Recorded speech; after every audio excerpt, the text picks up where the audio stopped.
40 લાખ મતદારો આવતીકાલે મતદાન કરશે। નવસારી અને બારડોલીમાં આવતા લોકો મતદાન કરશે। સુરત શહેરના લિંબાયત, ઉધના, મજુરા, 84 બેઠકના મતદારો મતદાન કરશે। 14.39 લાખ મતદારો સુરતની 4 વિધાનસભા બેઠકના 14.39 લાખ લોકો નવસારી બેઠક માટે મતદાન કરશે। બારડોલીમાં આવતી વ્યારા તથા નીઝરના મતદારો મતદાન કરશે। સુરત જિલ્લાની માંગરોળ, માંડવી, કામરેજ, બારડોલી અને મહુવા બેઠકના લોકો મતદાન કરી શકશે। વધુ માહિતી મેળવીશું ફોનલાઈન ઉપર સંવાદદાતા કીર્તેશ અહીંયા જોડાઈ ચૂક્યા છે। કીર્તેશ, જે રીતે એક તો આ સુરત બેઠક જે આખી બિનહરીફ રહી અને 17 લાખથી પણ વધુ લોકો મતદાન નહીં કરી શકે, પરંતુ જે બે બેઠક છે ખાસ કરીને નવસારી અને બારડોલી, આ બંને બેઠકોના જે ઉમેદવારોના ભાવિ સીલ થશે આવતીકાલે ઈવીએમમાં। બિલકુલ, લોકશાહીનો પર્વનો આવતીકાલે મતદાનનો દિવસ છે, ત્યારે ચોક્કસ કહી શકાય સુરતની બેઠક ભલે બિનહરીફ થઈ હોય, 17 લાખ લોકો મતદાન નહીં કરી શકે, પણ અડધું સુરત આવતીકાલે મતદાન કરશે, કારણ કે સુરતમાં સુરત બેઠક સાથે બારડોલી બેઠક અને નવસારી બેઠકનો સમાવેશ થાય છે। ખાસ કરીને સુરતનું લિંબાયત છે, ઉધના છે, 84 છે, મજુરા છે, આ 4 થી 5 વિધાનસભા એવી છે કે જે નવસારી લોકસભા બેઠકમાં આવે છે, એટલે કે અહીંયા અંદાજિત કહી શકાય 15 લાખ કરતા વધુ લોકો મતદાન આવતીકાલે કરશે। ત્યારે બીજી બાજુ બારડોલીની જે બેઠક છે, એટલે કે બારડોલીની કામરેજ લોકસભા કહી શકાય કામરેજ વિધાનસભાની જે બેઠક છે તે લોકસભા બારડોલીમાં આવતી છે, જેને લઈને કહી શકાય કે અંદાજિત 15 લાખ કરતા વધુ લોકો બારડોલી બેઠક પર પણ મતદાન કરી શકશે। એટલે કહી શકાય કે સુરતમાં જે પ્રકારે બિનહરીફ બેઠક સુરતની આવી છે, પણ સુરત સાથે બારડોલી અને નવસારીની જે બેઠકો છે એ બંને સુરતમાં આવતી હોવાને લઈને ચોક્કસ આવતીકાલે અડધું સુરત મતદાન નહીં કરી શકે તો અડધું સુરત આવતીકાલે મતદાન કરશે। બિલકુલ, આ મામલે મતદારો સાથે વાત કરવાનો પ્રયત્ન કર્યો કીર્તેશ, તે લોકોના મૂળ શું કહી રહ્યા છે? બિલકુલ, ચોક્કસપણે મતદારોના મિજાજની વાત કરવા જઈએ તો નવા વોટરો કે જે પ્રથમ વખત મતદાન કરવાના હતા, તો તેમના કહી શકાય કે તેમનામાં થોડી નારાજગી જોવા મળી રહી છે, કારણ કે તેમનો પહેલો વખત મતદાન હતું અને જે રીતે બિનહરીફ બેઠક આવી છે તેને લઈને તેઓ મતદાન નહીં કરી શકે। પણ બીજી બાજુ કહી શકાય કે સુરતની બેઠક વર્ષોથી ભાજપના ખોળે જતી છે અને ભાજપના વિકાસ કાર્યોને લઈને અત્યાર સુધી આ બેઠક ભાજપને જ આપવામાં આવી છે, ત્યારે બેઠકમાં મતદાન કર્યું છે, મતદાન ભલે બિનહરીફ આવી કહી શકાય કે વિજય ભાજપનો થયો છે, એટલે એક બાજુ ખુશી છે ત્યારે મતદારોમાં ચોક્કસપણે થોડી નારાજગી જોવા મળી રહી છે।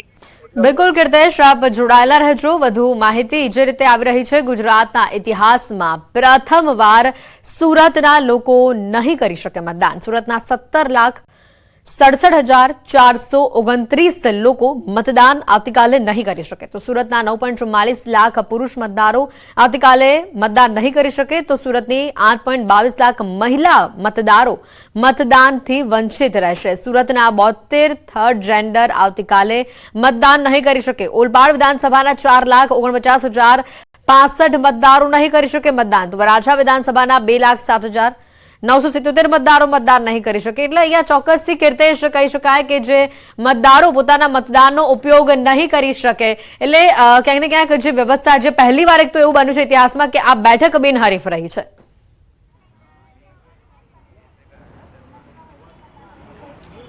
બિલકુલ, સુરતની બેઠક વર્ષોથી મેં પહેલા જ કીધું એમ કે ભાજપને વડેલા છે સુરતના સુરતીઓ, અને જે પ્રકારે કહી શકાય કે સુરતની બેઠક હતી તેમાં બિનહરીફ છે, દ્રશ્ય જોઈ શકાય છે કે આવતીકાલે 50% સુરત જ્યારે મતદાન નથી કરવાનું ત્યારે 50% સુરત જે મતદાન કરવાનું છે તેને લઈને તંત્રની તમામ તૈયારીઓ છે, ઈવીએમ ડિસ્પેચની કામગીરી શરૂ કરી છે। ત્યારે બીજી બાજુ કોઈ અનિચ્છનીય ઘટના ના બને તેને લઈને પોલીસનો બંદોબસ્ત ફાળવી દેવામાં આવ્યો છે। દ્રશ્ય સીધા જોઈ શકાય છે નવસારી લોકસભા બેઠકનું જે સેન્ટર છે, અહીંયાથી ગણતરીની મિનિટોમાં ઈવીએમ હવે અલગ અલગ બૂથ ઉપર જવા રવાના થશે। કહી શકાય કે નવસારી બેઠક એટલે કે સુરતનું લિંબાયત વિધાનસભા છે, ઉધના છે, 84 છે, મજુરા છે, આ તમામ વિધાનસભાઓ નવસારી લોકસભામાં આવતી હોવાને લઈને આ તમામ લોકો અહીંયા મતદાન કરી શકશે। ત્યારે બીજી બાજુ કહી શકાય કે સુરત ગ્રામ્ય એટલે કે બારડોલી બેઠક છે તેની અંદર કામરેજ બેઠક વિધાનસભા આવી રહી છે, જેને લઈને લોકસભા બારડોલી બેઠકમાં પણ સુરતમાંથી મતદાન થઈ શકશે। એટલે ભલે 50% મતદાન નહીં થાય, પણ 50% કરતાં વધુ લોકો સુરતથી મતદાન કરશે। સુરતની બેઠક ઉપર ચોક્કસ બિનહરીફ બેઠક આવી છે, તમામ મતદારો જે છે કે મત ભાજપને જ આપવાના હતા અને ભાજપનો વિજય થયો છે, પણ નારાજગી માત્ર કહી શકાય નવા યુવાનો કે જે પ્રથમ વખત મતદાન કરવાના હતા તેઓનો મતદાનનો હક છીનવાઈ ગયો છે, જેને લઈને થોડી નારાજગી જોવા મળી રહી છે. આમ તો દક્ષિણ ગુજરાત છે ભાજપના વિકાસના કાર્યોને લઈને પહેલેથી જ ભાજપ સાથે રહ્યું છે, ત્યારે કહી શકાય કે ચોક્કસ આવતીકાલે લોકશાહીનો આ પર્વ છે અને લોકશાહીના પર્વમાં સુરતના લોકો મતદાન નહીં કરી શકે, પણ અડધું સુરત ચોક્કસપણે મતદાન કરી શકે તે પ્રકારની તમામ તૈયારીઓ પૂર્ણ થઈ ગઈ છે. દ્રશ્ય સીધા જોઈ શકાય છે કે અલગ અલગ ડિસ્પેચ સેન્ટરો પરથી ઈવીએમ મશીનો હવે જે તે બૂથ ઉપર જવા રવાના થઈ રહ્યા છે અને આવતીકાલે લોકશાહીના પર્વમાં સુરતના 50% લોકો કહી શકાય કે આ મતદાનમાં જોડાઈ પોતાનો મત આપી અને ચોક્કસ સરકારની રચના કરશે. બિલકુલ કીર્તેશ, કહી શકાય કે જે લોકો આવતીકાલે મતદાન કરવાના છે તેઓ માટે તંત્ર તરફથી કેવી વ્યવસ્થા કરવામાં આવે છે? મતદાન મથકો પર કેવી વ્યવસ્થા રહેશે? ખાસ કરીને પોલીસનો બંદોબસ્ત કેવો રહેશે? બિલકુલ જે પ્રકારનું ફરી એક વખત દ્રશ્ય બતાવવા માંગીશ કે સુરતનું જે નવસારી લોકસભા બેઠક છે તે બેઠક ઉપર મતદાન કરવાના છે, તેને લઈને તમામ અધિકારીઓની નિયુક્તિ થઈ ગઈ છે. તમામ અધિકારીઓને ઈવીએમથી લઈ તમામ વસ્તુ આપી દેવામાં આવી છે અને તેઓ જે તે સેન્ટર પર જવા રવાના થઈ રહ્યા છે. ચોક્કસપણે અધિકારી આપણી સાથે જ આપણે સીધી વાત કરીશું.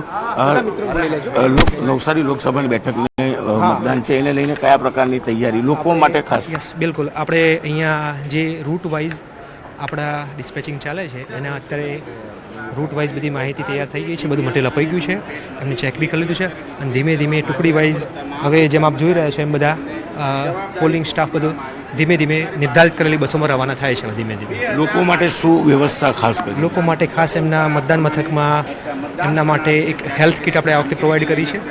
ગરમી અને ધ્યાનમાં રાખીને હેલ્થ ડિપાર્ટમેન્ટ તરફથી એક ORSની કીટ, પ્રાથમિક આરોગ્યની કેન્દ્ર છે, ટેબ્લેટો છે, સમથિંગ જરૂરી પ્રાથમિક ફર્સ્ટ એડ કિટ ટાઈપનું એક છે. એમના માટે થોડું સૂકા નાસ્તા જેવું રાખ્યું છે, પ્રોવાઈડ કર્યું છે એમને.